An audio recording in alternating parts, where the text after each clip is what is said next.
I just thought I'd put together a bunch of short little bits having to do with my response to a video I saw today called The Thaw, which probably has a zillion responses because stupid things tend to generate a lot of responses. But here is mine. Christianity is being completely frozen out of America.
Why can't I pray in school?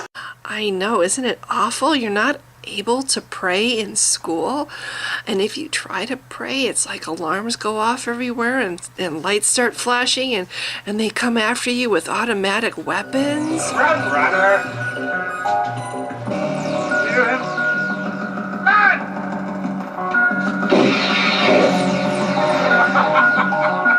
Why can't you pray in school? You can pray in school, dear.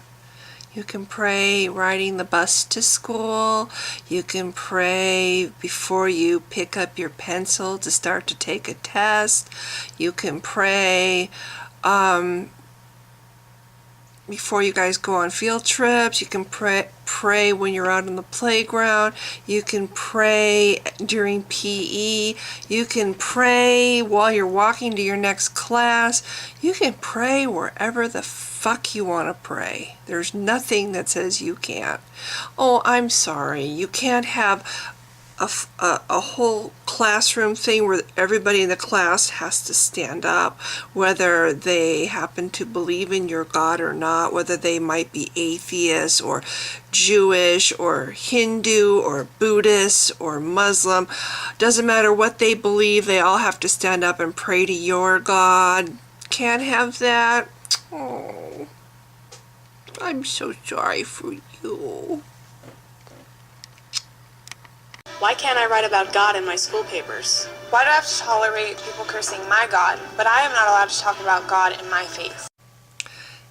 You know, it just sounds like a bunch of whining to me, these little excerpts in this video. Why can't I write about God in my school papers? Why do I have to tolerate people cursing my God, but I am not allowed to talk about God in my faith? I went to a public school. You could talk about whatever you wanted to talk about in class, as long as it somehow fit into the lesson being taught, or outside of class. You could talk about anything you wanted to. We had plenty of Christians in my school running around talking about Jesus and whatever, making a Christian spin off of a lesson that the teacher was teaching, and no teacher said, "Oh, you can't do that."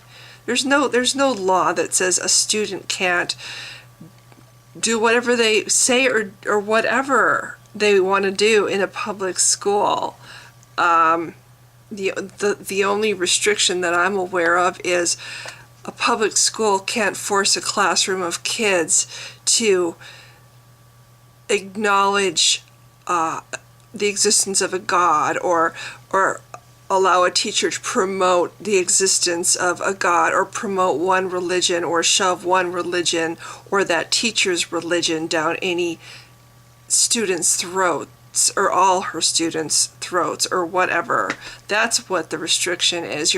You're not allowed to preach at your students, or try to make one student feel singled out because they don't believe what the teacher believes, or whatever the majority of the classroom believes. So this whole, I can't write about God in my papers, or I can't talk about God in school, that's bullshit. Pretty much this whole video is bullshit. Why am I called names? Because I believe in marriage the way God designed it. Why am I called names? Because I believe in marriage the way God designed it. Why are you called names? Because you believe in marriage the way God designed it? Do you tell everybody that? Do you broadcast that? Do you walk around and tell people that they're going to hell because they don't believe what you believe? Do you pick on people who have different beliefs or different ethics than you, or think that if two people love each other, they should be able to get married? Do you like to ridicule people who think that way, and as a result you get ridiculed back? Well, maybe if you don't like getting ridiculed back and called names like, bigot, maybe you should just not say things that are going to hurt other people's feelings and make them want to retaliate and call you names. Why do they teach every other theory in science except creation? Because science, theories are science, and creation isn't a theory. There's a certain amount of minimum requirements that something needs to have before it can even be called a theory.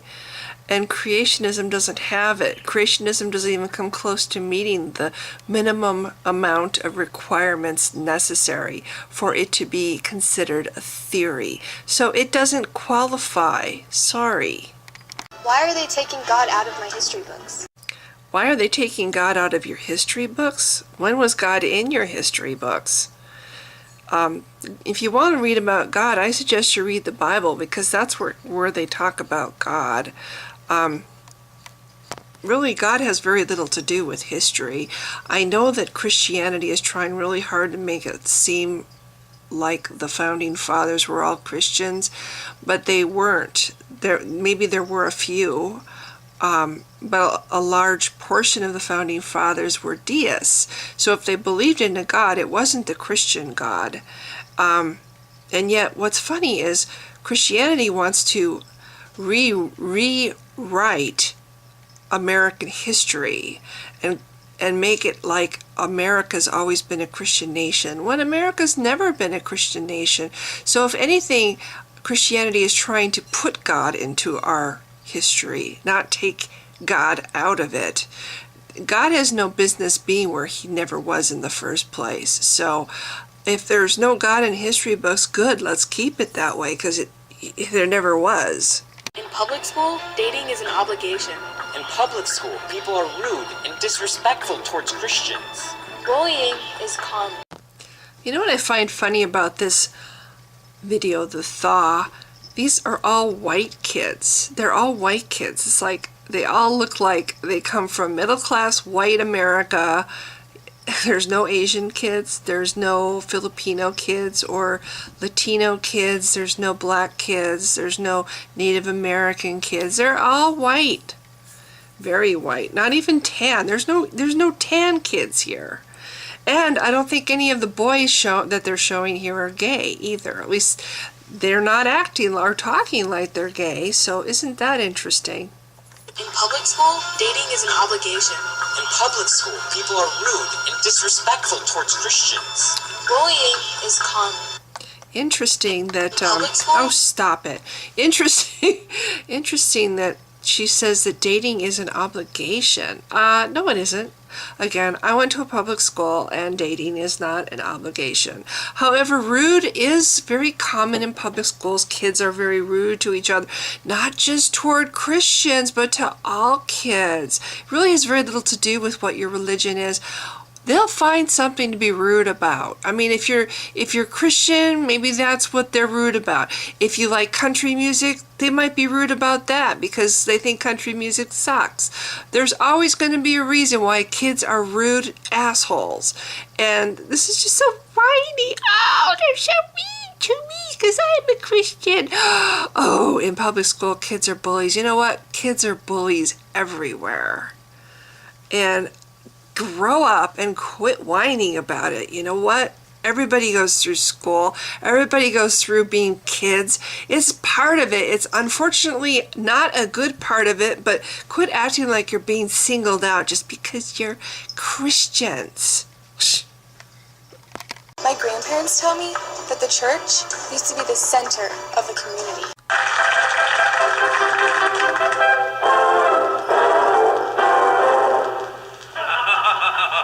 An ordinary dinner party, the sort of occasion we all enjoy.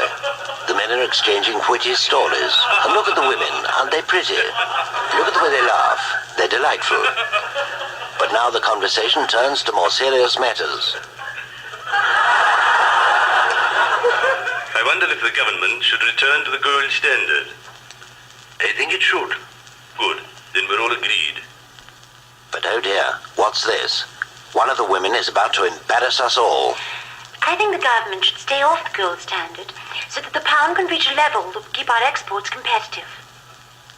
The lady has foolishly attempted to join the conversation with a wild and dangerous opinion of her own. What half-baked drivel. See how the men look at her with utter contempt. Then we're going home. Women, know your limits.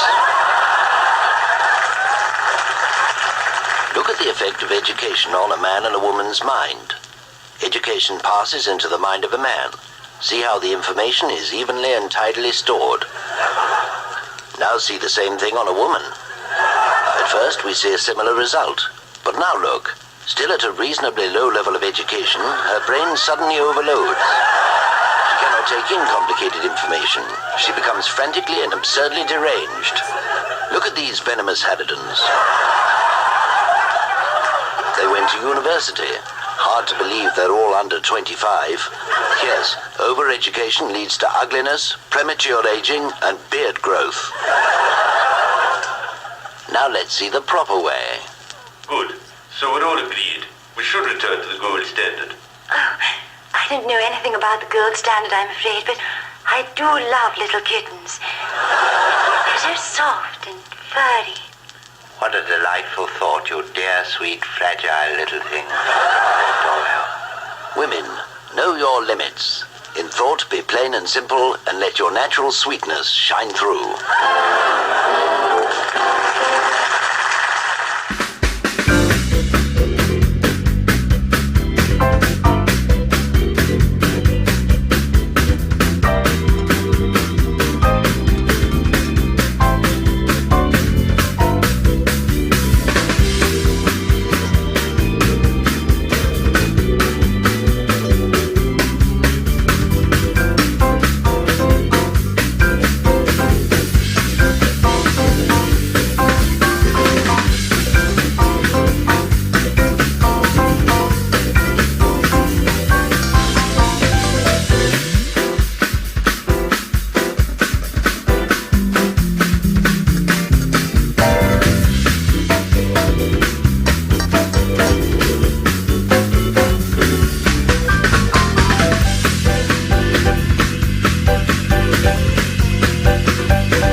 Sex education 4th grade and up. is pornography. What we see in our health classes. Sex education 4th grade and up. is pornography. Oh, shocking. Pornography. Let's just not tell kids about sex. Let's just...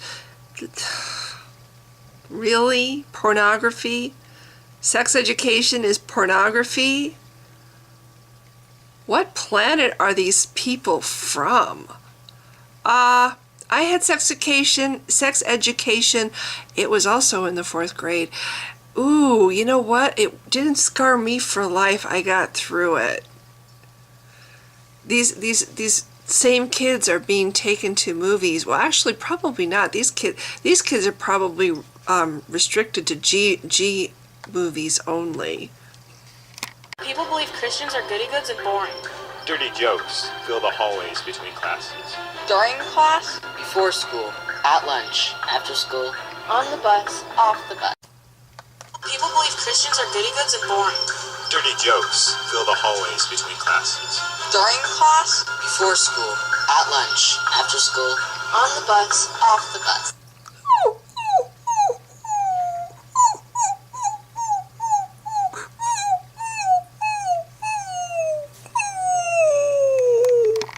despite modern popular belief, America was founded as a Christian nation.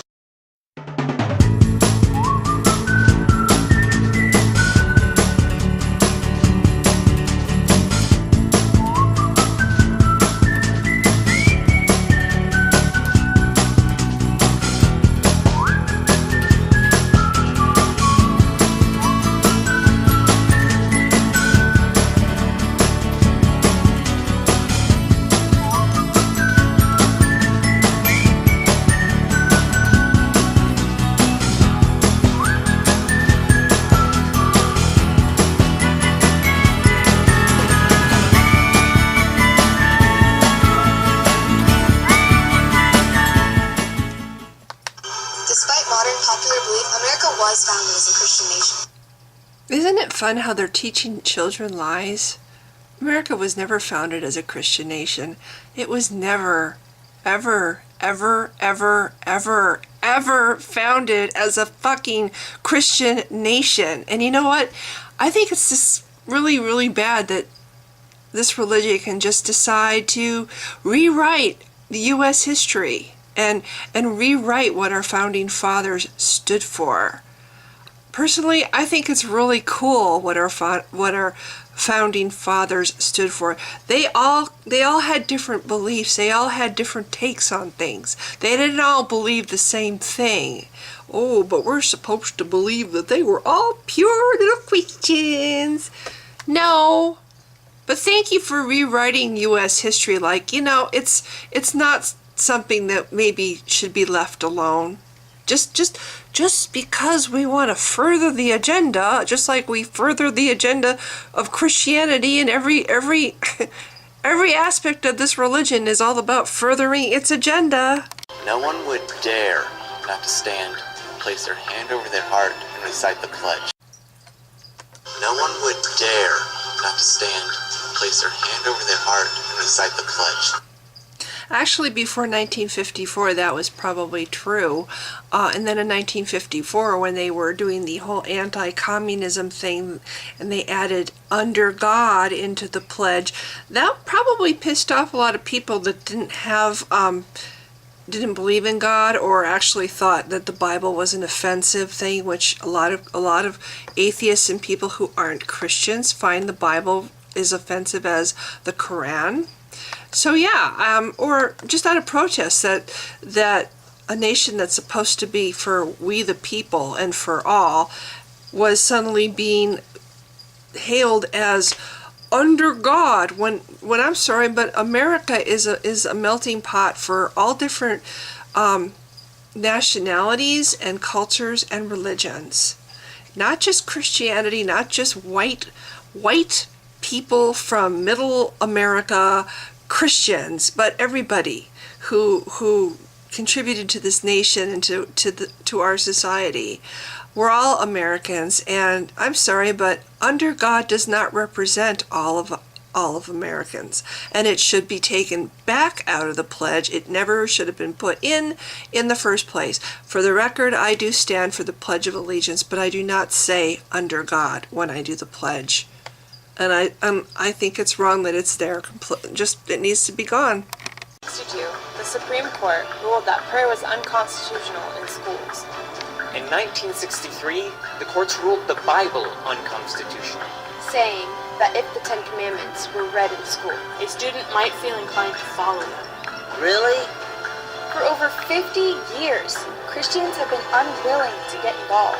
People who do not love our God have stolen our country. I'm really glad that in 1962 and 1963 the Supreme Court started to get a clue. Too bad we can't have a little bit more of that.